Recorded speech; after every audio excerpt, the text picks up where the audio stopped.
Ko te hui tēnei aro nui ana ki te hunga e noho pōharana. E pāngi ana te rawa kore te kore whare.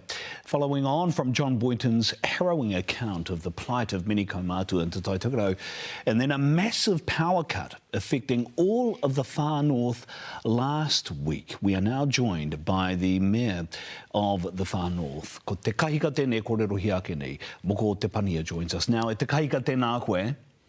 Tēnā koe whananga. Thank you very much for your time. We really do appreciate it.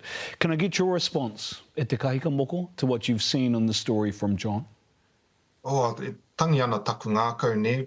My heart absolutely breaks when you see the realities that Kaumātua kuia, that whānau up here in the far north, are living in and how they have to live because of the circumstances that have left them in this situation. It absolutely breaks my heart.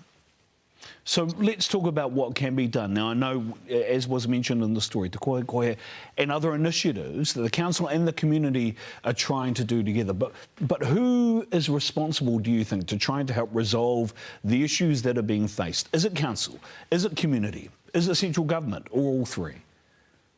Oh, it's definitely all three. I mean, we're only one player in this game as a council, but we recognise that we have a role to serve our community and to be a voice for our community as well in this space. A lot of it does come down to central government, though, and the role that they and their agencies play in looking after our people. And the situation isn't a lot better for whānau who are lucky enough to have a home. Just some of these statistics here, whanaunga. The Far North District has a housing affordability index which is classed as being severely unaffordable. The public housing plan found Northland had the worst quality housing in New Zealand. We have the highest deprivation level in the country, and for Māori, 30% of Māori in our district are living in overcrowded whares. So for our whānau who are without a house, we just saw the realities of their lives right now. But for whānau who are fortunate to have a house, it's not a home. It's not a house that we want to be at the level that they require. To that end, though, our council last year signed off the establishment of a district-wide housing strategy, because we recognise the important part that we can play in being the connector and bringing the likes of the Ministry of Housing and Urban Development, Kāinga Ora together, MSD, our iwi home providers and everything like that, and to bring them together to have a clear plan to address this for the whānau. And I hear the need for a clear plan. What worries me, as you know, we're getting into what Wiroi Te Kokota now, getting into Takurua soon. So we're still not feeling the real bite of winter yet, and yet we're seeing people in whānau who are impacted.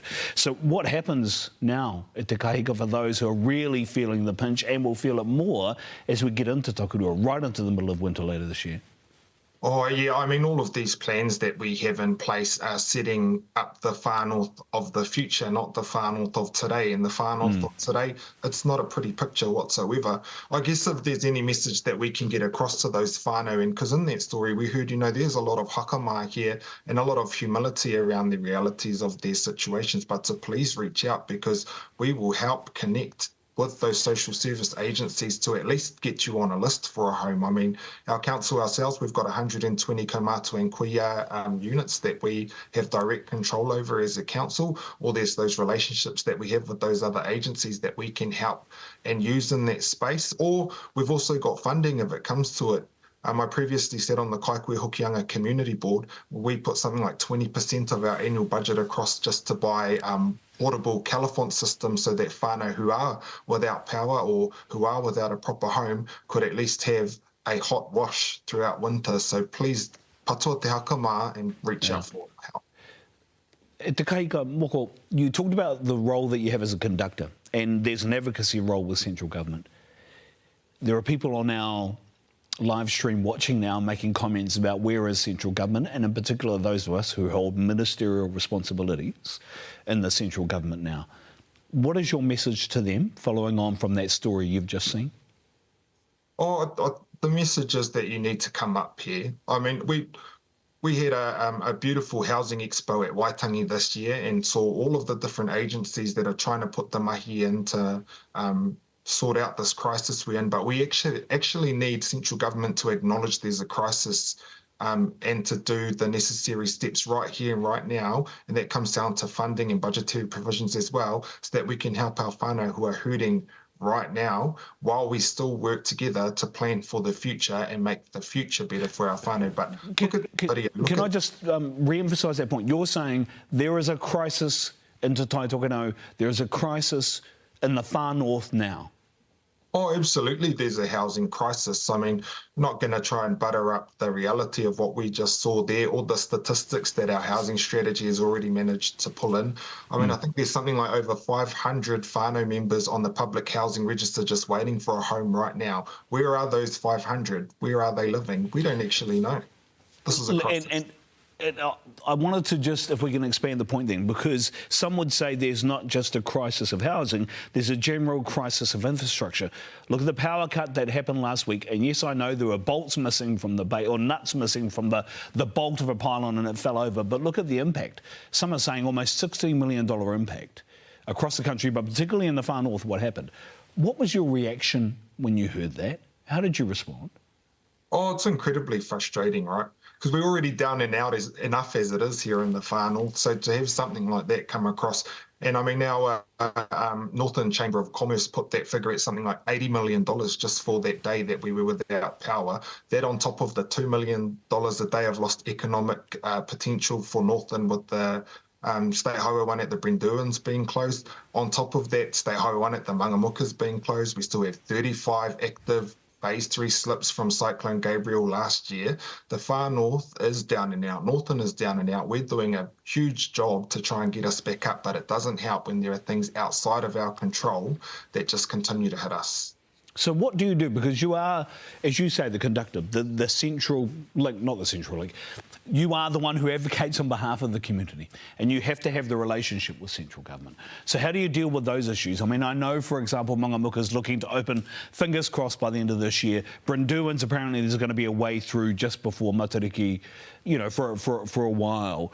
But there are massive infrastructure issues. What do you do now as the mayor, particularly with central government, to deal with the crisis of infrastructure that we're now talking about? Well, I mean, this is where we, you know, at this time of the year, where we put all our hopes and prayers up to Hiwai Te Rangi, hoping that our Uncle Shane with his regional infrastructure fund is going to look favourably on us to acknowledge the huge deficits that we still have across water infrastructure, wastewater infrastructure, transport links, housing, and everything in between, education, health. I think we need central government to acknowledge the crisis that we're in, and to ensure that they're doing everything they can, that their number one priority when it comes to roading across this country is going to be in Northland. Housing, get up here and do something about it. We need your help, and we're willing to be key partners, but no mai haere mai ki konei, come up here and help us out.